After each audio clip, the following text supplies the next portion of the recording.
Right, so why did I choose Murray Bay Sailing Club to have this to do? I didn't even know about it. I was trying to book Outram Hall, but it was booked whole winter basically. Outram, I don't know how to pronounce it. And it's my very good friend Andrew that told me about this amazing space that they have up here, and figured out it had amazing views as well, and apparently it has amazing weather, so that was pretty good. But the main reason I liked it, and I wanted somewhere where we had good access to the beach for kids, and just if it was a good day. And I think it ties out a bit too much for the wharf jumping, but we could maybe do some later on. Well, I can't, but you probably could. But the reason I like it is actually because you can see exactly where my accident happened. You can actually see it straight through here. And it's not a case of me confronting my demons, so I don't think of it like that. I don't feel they're demons. But what I did want to ensure was that Murray's Bay and Murray's Bay Beach and Murray's Bay Wharf and Murray's Bay Rocks didn't become a kind of bogey place for me. And the reason that's really important is that one of the reasons I came to New Zealand is I knew at that point I wanted to live near a beach somewhere. I wanted to live near, not a beach, but near the ocean. I knew I wanted to do that. It's one of my drivers for coming here. I also wanted a house with a swimming pool. That was very important too. That's a bit shallower. And it's a bit weird this, because I grew up inland and unable to swim. So I don't quite know where it comes from. I was attracted to lakes and rivers. I used to fish quite a lot as a kid. Really nasty, what we call coarse angling. So you fish lots of eels and roach and tench and horrible carp and things. But I quite enjoyed it. And that was in the days when it was perfectly okay for a 7-year-old to go out cycling out on the country lanes with a fishing rod and tackle box strapped precariously to his bike and then not come home until sunset. That was even a kid that couldn't swim next to a river. It was all right.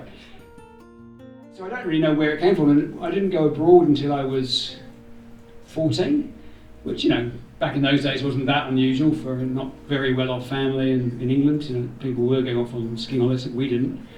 But the places I went in my teens, although some of them had coastlines, wasn't a focus of what I was doing. So France, Holland, Romania, Soviet Union a couple of times.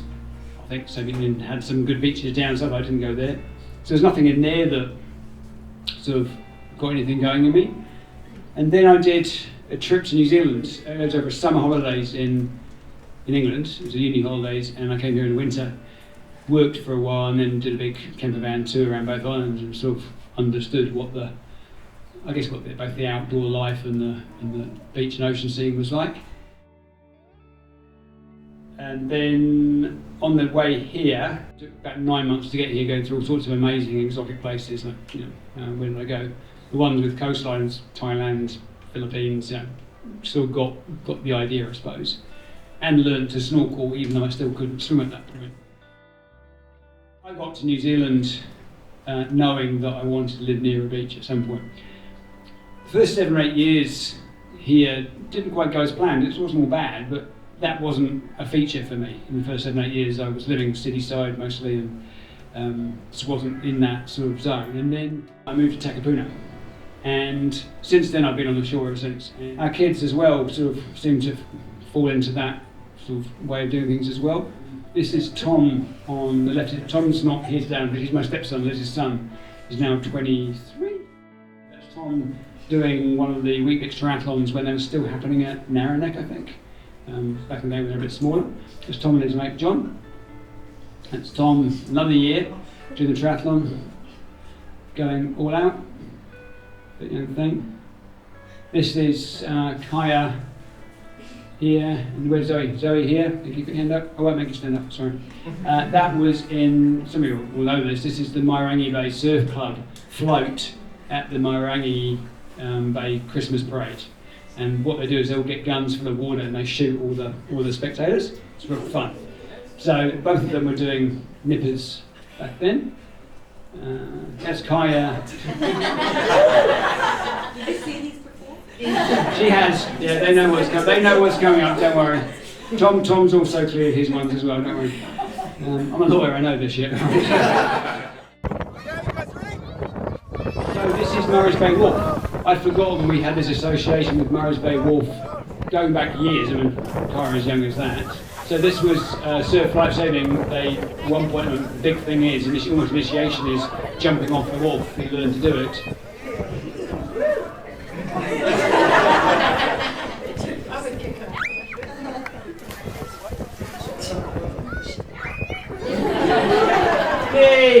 go. So Kaya was doing that. She also liked dressing up as a fish other times as well. So clearly had the ocean thing going. Oh, and then Zoe as well. Zoe loved all the active stuff as well. I don't think you actually did Weeblix Triathlon. I think it was COVID, wasn't it? COVID got in the way, I think. Zoe's all booked to do the triathlon. I think it was cancelled for 3 years straight, so never got to do it. You can still do it now, you're not too old. Sure. But Zoe just loved being out there on the rocks and rock pooling and the rest of it, so that's Zoe did. Great photo of me, I don't know what was going on there, but Zoe and I in particular, but also Kaya and Wendy. Where's Wendy Chen? She knows this. Where's Wendy? All right, at the back. We've talked about this. So there's a phenomenon that I call full moon, moonrise at sunset and high tide roughly. It's that kind of thing, and you get this amazing, you'll have seen it probably, massive moon going to the horizon, and if it's a calm, cloudless, still night, you get the most amazing reflection of the moon in the water. If you're in the water, you can swim towards it. It's pretty special. And just go down to watch it and just chat and do that stuff. And then some of our friends, so where's Dan and Josh? Are they here? Still here or have they gone? I think they're playing downstairs. Oh, that's allowed. They're very wise. They're very wise. They do get a name check. So so we've got Kaya, Josh, Zoe, and Dan doing surf school up at Hatfields Beach, wasn't it? Hatfields? Up at Irema. Yeah, did that a couple of years. So just enjoying the beach and the outside life. But we weren't totally beach, we weren't totally shallow. We didn't always spend time on the beach. We just stuck inland as well. So that's Tom, probably I think half time in a soccer game. Oh, that's Tom as well. He particularly likes that one. This was during, I've said to him, I think this was during his kicking the daisies more than the soccer ball phase. I'm not sure, but he loves that fella. Kaya found horse riding. Managed to get some water in there, so it's quite clever. This is very quick, by the way. This is Kaya doing little bounces, getting higher as you go. There's Kaya doing her inland thing. Zoe playing netball. Zoe, your mum and I love that shot. We love it. It's great. I'm sure I cleared that one with you. Was that not in the list? No. But there are worse ones you have cleared, so you can't complain. And can play that one as well. Zoe also has more recently found cheerleading, actually off to Hawaii with Liz.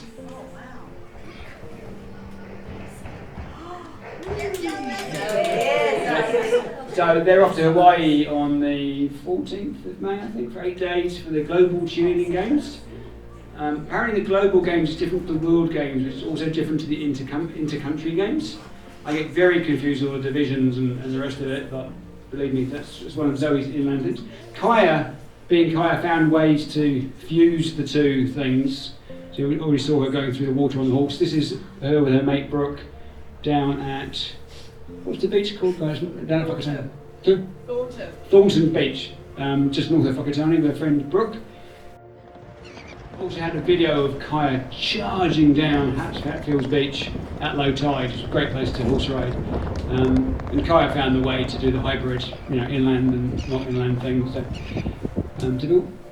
So the kids have always grown up with it, and it's really special important to me to make sure that the whole of North Shore remains intact as a cool place to go. And I don't want that spot over there to become a bogey place. I just don't want it. It's not going to happen. It's not. I'm not ignoring it. I'm not suppressing it. It's just where I have my accident. Simple as that. It's really important to me to do that. So yeah. So this is X marks the spot. I chose a very public place to have my accident. Certainly in the sense that by the end of it, and it took about an hour and a half to get me off the rocks and whatever. A lot of people were aware and gathering and concerned and the rest of it. My problem was that I managed to fall behind a dirty great boulder where no one could see me. And that was the problem. That's why I got as bad as I did, because I was there for 5 hours. And you can't actually see it, but the boulder is there. X marks the spot. And Nico, surviving dog, and I were behind that, and that was our problem. And yeah, I can't remember exactly where, it's somewhere here. And you can see there's sort of ledges carved into there's no walkways up there like there are further down. There's ledges carved into cliff, and it looks like we were on one of those ledges, or possibly two of those ledges, and something happened and slipped and fell. And, so, but it's really, I can see it right now. I can actually pick out the rock, and it's good. It's fine. I'm not at peace with it because Indy died and Lee got injured and everyone got affected by it, and everyone was stressing through January, and I didn't know anything about it, so I wasn't in one sense impacted, but a lot of people were. So it's not that it doesn't matter, and I'm not trying to diminish it, but it's just how it is. And let's just give you a flavour. These are the ledges I'm talking about. Not the best place to be walking, I'm sure, but basically I think I fell maybe from this one and landed down here on obviously uneven rocks, and with my huge height, obviously. From there, if I fell headfirst, uncontrolled, probably about 4 metres, that's enough to do some pretty serious damage. So it wasn't as wet and slick as that. It's after been raining. These guys, you can see here, pretty muddy. They've taken take real care. It hadn't even been raining when I had an accident, I don't think, but it's slick anyway. So that's kind of what happened, and that's Nico being carefully lifted to safety, badly injured, but 4 of the 18 emergency crew helping Nico. The tide was going out, but there was enough water there for me. Luckily, I didn't fall face down. Apparently, ended up face up, or got face up. Got completely soaked. Then it started. I don't remember this, but New Year's Eve apparently was pretty crappy. It started raining at some point in the afternoon. I'm not sure when. And then it started raining on me. And the water's not that warm in December. It's about 19 degrees, which is fine for swimming if you dip for 20 minutes. But it's not a great place to lie with clothes on for 5 hours. And then it rained on top, and it wasn't warm rain. So my injuries themselves were, it's a pretty bad collection. Pretty localised and individually not terrible. I mean, head injuries, brain injuries, facial injuries, some broken vertebrae and ribs on this side. But if someone had seen me and got me an ambulance in 20 minutes, it'd been very different. The fact was I was hypothermic, pretty much in trauma, and that's why. Those of you that heard the news that Tim's really, really bad, it was that. It wasn't the injuries. The injuries wouldn't have been great. It was a bad collection. But the reason I think I've been able to get back to where I am today is 2 things. One is I was brilliantly managed, well, having been found, which is really fluky, I was brilliantly managed through the retrieval and the rest of it. Amazing skill in the surgeons in hospital. And once I was through that real danger phase, then it was just down to the injuries. So, but it was just the injuries at that point. The other thing was, I was talking to a company about this, having been severely hypothermic, it's really good for brain injuries. It's fantastic. Putting the brain on ice is really good. So one of the reasons that apparently I'm not too away with the fairies now is that my brain would have been helped by that. Terrible for everything else that's going on, but it was good for the brain. So, one of those things, sort of worked out well. And it could so easily have been indifferent, Could have been a tragedy, could have been a personal tragedy for people here. But it didn't happen that way, and for some reason it wasn't my time, I don't know. And a lot of luck and amazing treatment from people, and amazing support from all you guys and others as well. And here we are today, so only 4 and a bit months later, so I'm feeling very, very lucky indeed. As I said before, the main purpose of today is to thank people. It's not really about me. I'm very aware that you guys are at different stages of the story. It's very hard to keep in touch with everyone and get everyone on the same page. And I don't want to force information on people either, so people are interested, that's great. I've worked out, it's really interesting, I was watching that ACC campaign recently, there's the campaign, I think it's and someone's about to do something dumb, and it makes us stop and think. It's the guy inside the duvet cover at the top of the stairs and the rest of it. And that's talking mainly about family, right? And it's a great ad, who's going to pack my kid off to camp and who's going to be my contact lenses, very relevant to me. It's great campaign, I love it. But actually it goes way wider than that, and it's sort of like ripple effects. It's amazing how many people it does affect. I've done some thinking and some numbers. I reckon about 400 people plus were affected by my accident. Touched their lives in some way. And that's everyone from professional, emergency, family, friends, I don't know if I've got the one I want for this or not. No, I'll come back. No, I've got a beautiful little video that's actually sent to me by mistake of one of the firemen involved, one of the ambulance crew, after I'd been brought around by boat and put away in an ambulance and the rest of it. Apparently there was a couple having a family sort of picnic thing, I think before the rain came, on the grass over here. And they sort of saw what was going on. They took all their leftover food down to the emergency crew. And there's a fantastic video of one of these emergency crew deliberately biting into a caramel slice for the camera. It's just 6 seconds. It's just the best thing ever because the ripples go even further than I thought they did. I thought I knew where they fire went. No, there's a couple there that's feeding. You know, it just goes on and on and on, and it's quite crazy. And of course, for some people, it's their job.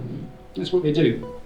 And if it's not you, it's someone else. And you know, it's all the same to them. It's not like that. They care about every single person, but obviously for family and friends, it's a very different experience. You know, it affects everyone. I spend a lot of time in hospital and rehab, mainly because I couldn't sleep because of my neck collar and things, thinking about and worrying about the impact on other people. And not because I'm altruistic, not because of that, just because I was being looked after. I was doing all right. You know, I couldn't remember anything. I wasn't in any pain. So your thoughts naturally drift to other people. And I've got a cousin that had, he calls it a concussion, but I think these days we call it a brain injury 30 years ago. And he found himself in the same state. You think about other people and what the impact is. And it's huge. I think it's, you know, it's 400 plus, so it's a lot of people. So, I'm going to start the actual thank yous now, and I'm not going to try and do everyone in the room or everyone in the world, because that would take too long. I did agree to limit this to 3 hours, so... I'm going to start with absent friends. I'm not sure if that's traditional or not, but there's a lot of people that can't be here for one reason or another, and it's really important to call those out. I'll start with the professionals. So I had the very good fortune, and it's not amazing really thinking about North Shore and who does what and the rest of it, and the fact that the Takapuna Beach Cafe very kindly and very generously hands out free coffees to any emergency crew any time of the day, just on demand. So you often see, if you ever wonder why there's fire engines and ambulances parked there and why there's lots of firemen, it's because they get free coffees. I think it's wonderful. And this is Lockie, who was the senior, apparently from the stripes you can tell he's the senior crisis paramedic. He was the one that actually led the, I think it was 9 or 10 ambulance crew and paramedics that retrieved me and worked on me. And he was the one that actually worked on me on the beach. He asked me when we met, he says, "How are your scars?" And I said, "What do you mean?" He said, "I've got 3 down here." I said, "It's good. I have my ribs plated." They put plates on ribs now, didn't used to, but he said, one of them won't be. And I said, "Why is that?" He said, "Oh, that was me." And apparently I had something called pneumothorax, so it's collapsed lung, but it's blood in rather than air, sorry, gruesome. And he had to go in on the rocks to deal to it there and then. So I owe him big time. This is Quinn, fireman, but I only learned this recently. He specialises in rescue. So Quinn's been with fire service 26 years. He's one of the most senior people. I had the good fortune to have those 2 guys leading the charge on the day. And there was obviously police involved as well. Been dealing with a guy called Liz as well, called Sergeant Dean. Dean's his first name, called Dino. I can't bring myself to call him Dino, but he's Sergeant Dino. And I haven't got a picture of him yet, I haven't actually met him yet, but there's obviously police presence as well. It's about 18 people involved together. So all of those guys, enormous number of hospital staff, I think 80 plus altogether, between the ICU and trauma and all the... I had to have attendants sitting with me all night, various stages, so just heaps of people. And then rehab, I was out at ABI at Ranui and 40 or 50 people there I think came into contact with, and but that's their job, that's what they do. As outside that, obviously there's my family. Mum and Dad first of all. It was about 10 years ago at my brother's house. Dad was 80 then, and Mum would have been 76. Mum had a terrible brain injury 2 years ago, so and now and he wasn't then. So I think Dad's doing all right at 80 then. He's 90 now. And the first thing Dad wanted to do was jump on a plane, as you would. But because they've got a complex situation at home with Mum and with care and everything else, can't do it. So, he was having to sit at home and mum stressing, not knowing what's going on. And it's my brother Steve, who sort of came out, not as the family representative, but he was the one that came out, and that's his wife Janet there. And Steve he came for 3 weeks initially, so he got here on the 10th of Jan, and he ended up staying 7 weeks, being my sort of support wingman, whatever.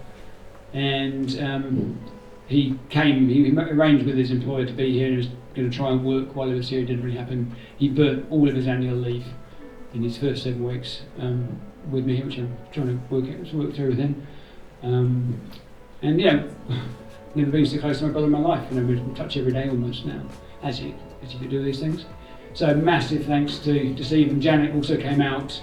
Well, thanks Janet for the patience, the forbearance, and so letting Steve come, and then she followed him out. And obviously got all my extended family overseas. I'm not going to name them all. I'm not going to show pictures of them all.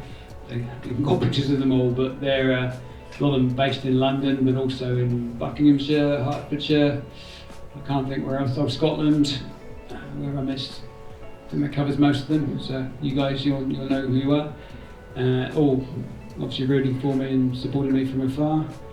And then all my friends over there. Obviously went to school and uni in England. Kept in touch with lots of those guys. Liz and the girls have met, and Tom have met quite a few of those guys.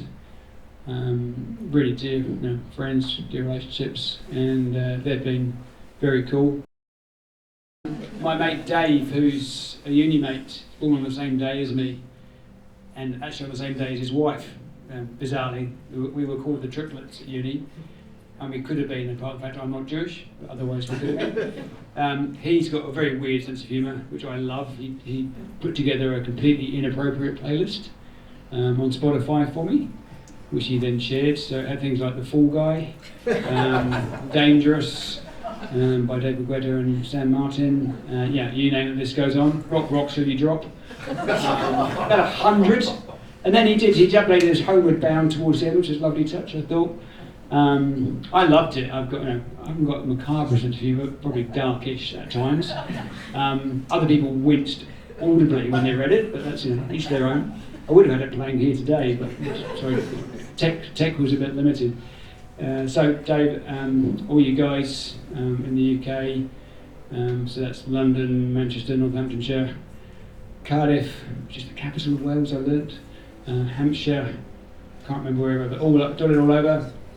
Friends overseas, Oxfordshire, I forgot Will and Sarah, sorry. Overseas, St Kitts and Nevis, Barbados, Australia, North Carolina, you name it, just had wonderful sport. It's great, and that's one of the things about having moved countries. You end up with people in both countries, so you accumulate quite a lot, I suppose. But it's been pretty overwhelming. And then, of course, there's been people in New Zealand that aren't here today, out of town. There's obviously, I put in the invitation. It's quite hard to get here, and I don't think many have and didn't expect them to. So this is for the out of towners. And then there's obviously people based in Auckland that couldn't make it. Tom, my stepson, there's his son, is one of them. You saw a picture of him earlier. I had a great picture of him DJing, which I can't show you that one, sorry. You might get to see this on the video because Connor's going to take the pictures and do them separately. Unfortunately, he's not able to today. He's with his other step family in Stewart Island, as you do, long-standing appointment. So he's not here today. And there's a bunch of others. And then, I guess, two other real absent friends here. Indy, I really struggle with. She's a beautiful dog. You've seen from the pictures, Zoe particularly, cuddles, very tolerant, beautiful dog, so sad. And Nico, he could have come today, but Liz rightly pointed out that he's quite an anxious dog after what happened. He's lost his sister, went through a lot of trauma himself, very bad injuries, liver, lung, shoulder, you name it. So he's not here today, but actual thank yous. So my two heroes absolute heroes, and there's been lots of heroes in this, right, aren't here today, unfortunately. So Nico's one of them, and the other is a guy called Dominic Gravenberg, otherwise known as Dominic the Fisherman, because the Fisherman's easier to pronounce than Gravenberg. Dominic's the guy that found me, and I think lots of you know, so I went very late here, but I was very lucky to be found, and when I was, he did an amazing job.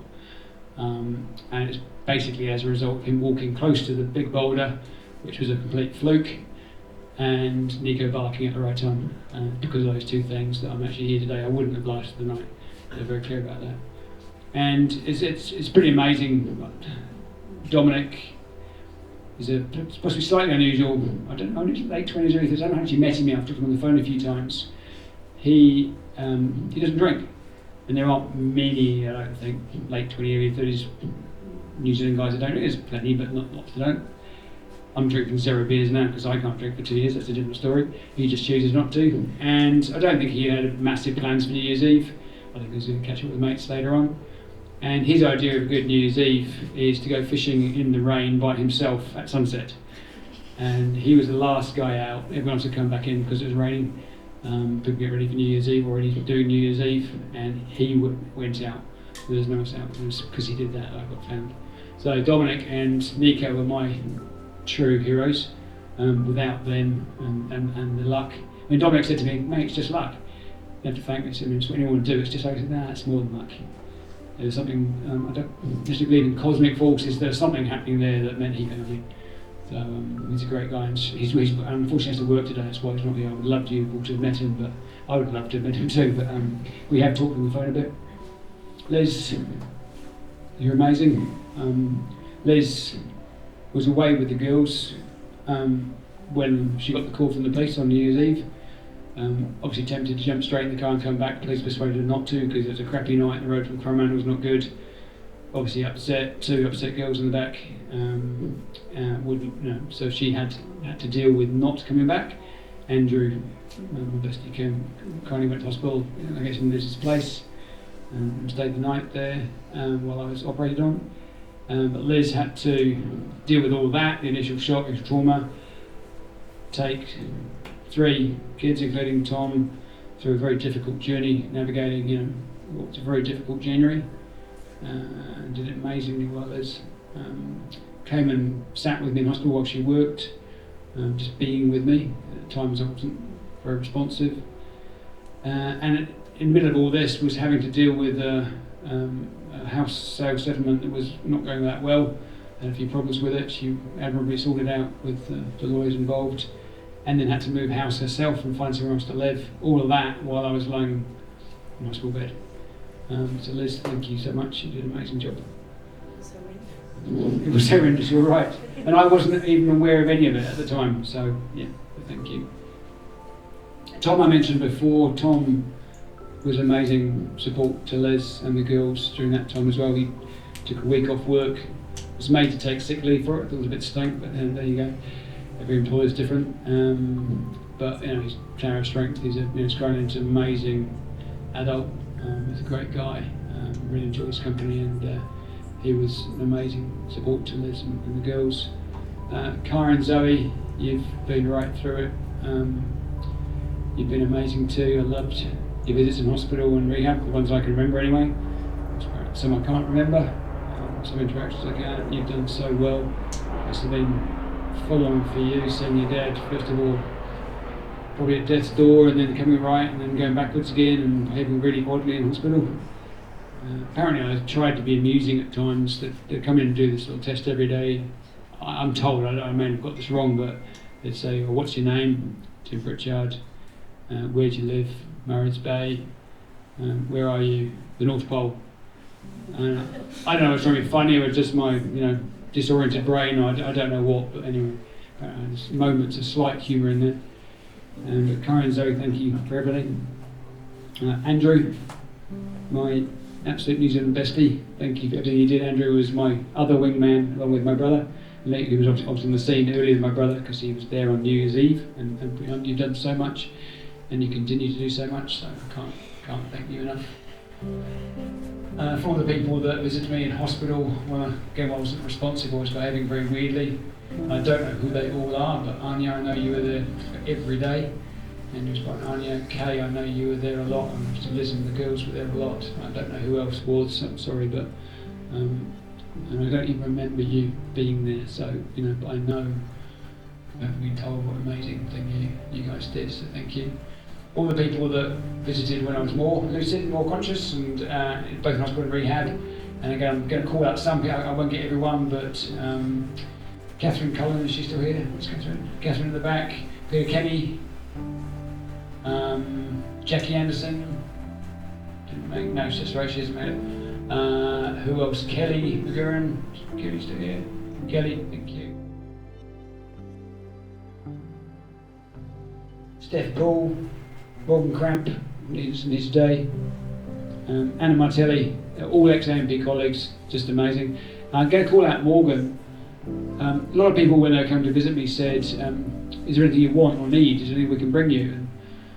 And this was at a time when I wasn't really thinking up to lots of rich food and stuff. I'd taken a while to get my appetite back. And to make life difficult for Morgan, I think I was being a bit mischievous, I said I'd like some dark chocolate Twix bars, please. Knowing damn well you can't get them in New Zealand.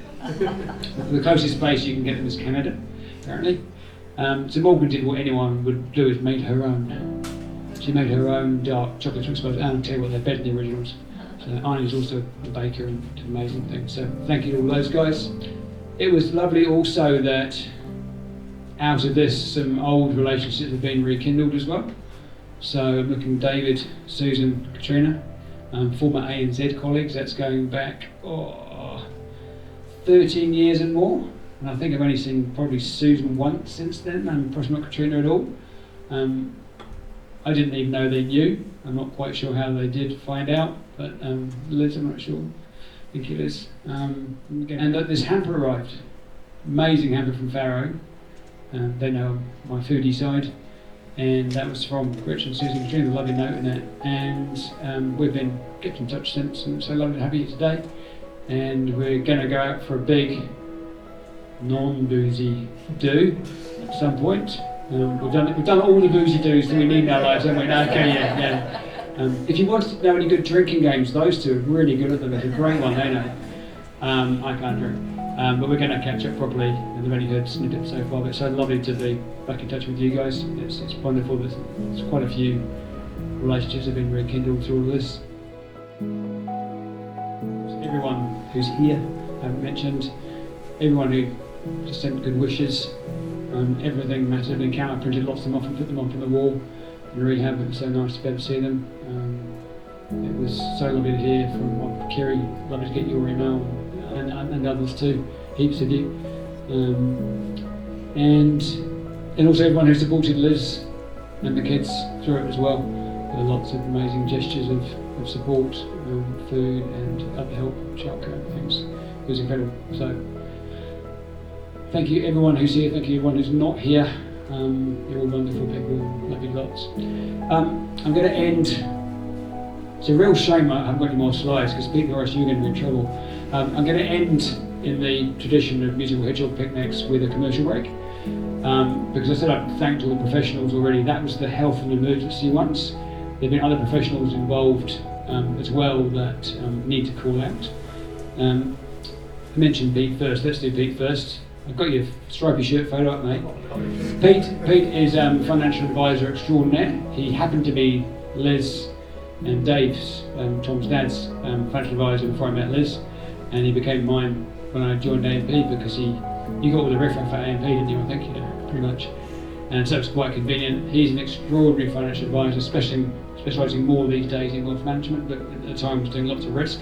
And he's helped Liz and I manage our way through quite a complex claims process for both of us. You did an amazing job, mate. You've been there for us. You came in out to Rhinery when we said thank you very much.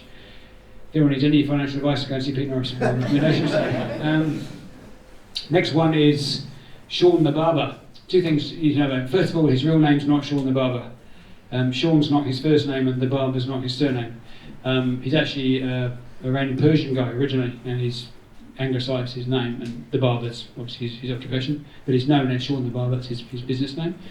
Amazing guy I found. He actually trains other barbers for shaving. He's the one that trains the good ones. He's actually a phenomenal guy. And for those of you who've seen it, the before and after pictures of me, hairy monster, and then me clean shaven, that was Sean that did that. I wasn't going to dare attack it myself, and then my arms don't really work either, so it was going to be hard. Today I actually shaved I tried to get booking with him yesterday to get another shave, and he's so popular. He's got 390 regular clients. He's that busy, he's that good, and he trains as well. Seriously, guys, he's bloody good. And he couldn't fit me in yesterday. He tried, couldn't fit me in. So I had to shave myself this morning. It's the first time I've managed to shave myself in over 4.5 months. So, round of applause, please. I didn't cut or nick myself. Well, one little one, but so he's amazing. I've had a few sort of treat shaves before over the years, hot towels and the rest of it. He's the best. So plug for him. Claire Lewis, who's had to go already. Real estate agent extraordinaire. She worked with Liz and I previously, and then helped us with the sale of our house recently, and it was amazing support through all of that, both the auction and then through settlement, which was messy as well. She's extraordinary, and just happened to have some pretty cool kids. One of whom is Connor, who's the main cameraman today, and going to be editing the video. So that was a complete fluke. I didn't know that they were. I didn't know anything about him when I booked him, so that was pretty freaky. But Claire's amazing, real estate agent. Sandy Anderson's not here today. She's at Mangawai, I think. She's got quite a good. I think she's in Mangawai with her niece or something. She's got quite a good excuse. Lawyer extraordinaire. She's done stuff for Liz and I for years, and Liz very kindly and wisely brought her in to help with the settlement. We had obviously conveyancing lawyers on it, but needed a bit more than that. And there's also the tricky thing that I didn't actually have capacity at the time. I didn't really get capacity back till about the 4th of February, and settlement was the 15th, I think, of February. So it's pretty tricky. So Liz contacted Sandy, got her in, and she navigated a wonderful path through it, looked out for my interests, looked out for her interests, and made all the difference. And she's worked with us for years, and she's awesome too. So Sandy Anderson and Ponsonby, if you need a good all of the family stuff. Sarah Costas, who own and run El Greco restaurant in Campbell's Bay. I don't know much about it, it's about 14th hand, but I believe that fairly soon after the accident, maybe in 2 or 3 days, a load of food arrived on Liz's doorstep. I think both some hot food and some to put away from their restaurant. They're amazing people. They do lots of community-minded stuff already. I think they help people during COVID, they help people after the flood. They're amazing people. They run a great restaurant. They gave Kaya her first job, part-time job at 14. Took a risk on her, and Kaya learned an awful lot there and done really well. They're great people. So if you like Greek or Italian food or both together, El Greco restaurant in Campbell's Bay.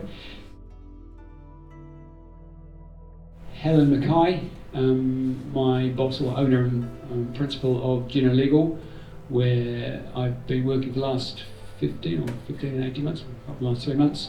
And Wendy is also a Gino lawyer, Jen Hanson is also a Gino lawyer, and Jack Anderson is also a Gino lawyer. So what I can say is, judging by the calibre of those people, obviously it's a great firm. Helen's an amazing lady. She's very busy. She's based in Wellington. She came to me in rehab on one of the visits to Auckland. And what was quite extraordinary was everyone had been saying how cool my brother was. Because people had met my brother and say, he's an amazing guy, And Steve met Helen, and he was saying to me, Helen's an amazing woman, she's amazing. And she's quite extraordinary. The firm that she's got is a fairly new model in the legal industry. She's got great people, take myself out of it, like Wendy, Jen and Jackie. And if anyone needs a senior corporate in-house lawyer for a minimum of 3 months, hours flexible anytime soon, then ring Helen or see one of these guys, because that's perfectly possible. Helen said to me, you're on my books, just come back when you're ready, it's fine. Ironically, 2 days I think it was after she came to see me, she had a call, it's a fairly unusual thing, she had a call from a guy, I won't name the firm's a debt capital firm, and saying, oh, we need a senior lawyer for 6 months pretty urgently. I've been looking at your website, Tim Pritchard looks quite good, can we have him? It's like, bit of a problem with Tim Pritchard, can I interest you in someone else? So it actually happened, seriously. So, but Helen's been awesome. Trudy, who's done childcare, lawn mowing, gardening stuff for us. Amazing support to Liz and the kids, particularly, and through this period as well. She's been absolutely amazing. She was a neighbour of our next door neighbour at one point, and that's how we know her. She's an amazing lady. Helped us heaps. There's Lisa from Little Finch, the coffee cart down at Milford Marina. If you know that, best coffee in Auckland. Actually, best coffee this side of the North Pole, I think. It's bloody amazing.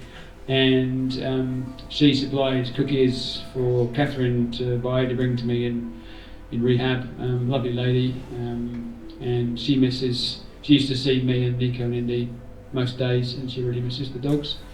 But she's got great coffee. Go to Little Finch at North Marina. And then lastly, I think this is the last thing. Where's Antoine? Is he still here? Antoine, how did I miss you, mate? So, Antoine, is it graphic designer by trade? What do you call yourself? Graphic designer? Bike shop manager. No, not that. what you did before. Graphic designer. Very talented guy. Keeps it very quiet normally. But during COVID, was it? Was it or before COVID? You're telling the story, mate. Yes, I can't expect to know all the facts of all these things. Come on. it was during COVID. Thank you. He produced some amazing t-shirts that we all loved, we all bought. I think lots of us here have got them, certainly from the street. And I was wearing one of those t-shirts when I had an accident.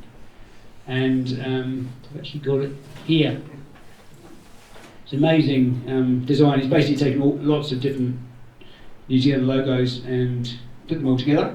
This is the one that actually had to be cut off me because I had to get my clothes off me and into a foil blanket. But that's the t-shirt, and amazing. I walked into a pharmacy in Rosedale and the woman said, "Where did you get that t-shirt? I want one." You know, people see it and love it, and not surprised, mate. It's amazing. And then because this one got wrecked, Antoine and Margaret very kindly said, "Can we replace it for you?" I said that'd be great. I'd actually already bought the second one by then anyway. This is the third one, and they said, "Well, we'll do a special run for you. What colour do you want?" So they came to Ranui and brought with me one of a kind, only one in the world, blue version of the t-shirt, which fits like a dream. So if any of you want a very cool t-shirt, go and see Antoine. I can't guarantee you'll get this colour because I think I've got exclusivity on it. But amazing, Antoine, thank you, and thank you for coming to me, Rehab. You and Margaret loved it. I think that's it. Sorry, it took a long time. And a lot of people to thank. Thank you all so much for coming. Thank you for the amazing food. Just amazing what everyone's done. I'm going to call out in particular Anya's son Finn. Finn, you're there, Finn. I didn't see you there, mate. I think this probably wins the prize for topical themed hedgehog musical picnic. Amazing, thank you. Kyle, I love your cupcakes, and Zoe, I love your hedgehog slice as well, so thank you. It's an amazing effort. I don't actually know what time it is, and I know that 1 o'clock. What I was going to suggest was maybe a 10-15 minute break, and then those that can stay and want to will set up for a jam session down this end of the room. We don't have to be out of here anytime soon, so those that can stay and want to stay, please have more food, more coffees across the road, more drinks. Please stay. Those who need to go, that's absolutely fine. And we'll find out who can really sing, who can really play the bass trombone, Pete, who can play marimbas, who brought their kettle drums, no, and we'll just, whoever wants to, we'll just have a jam at this end and we'll see how we go. But thank you everyone for coming. Thank you.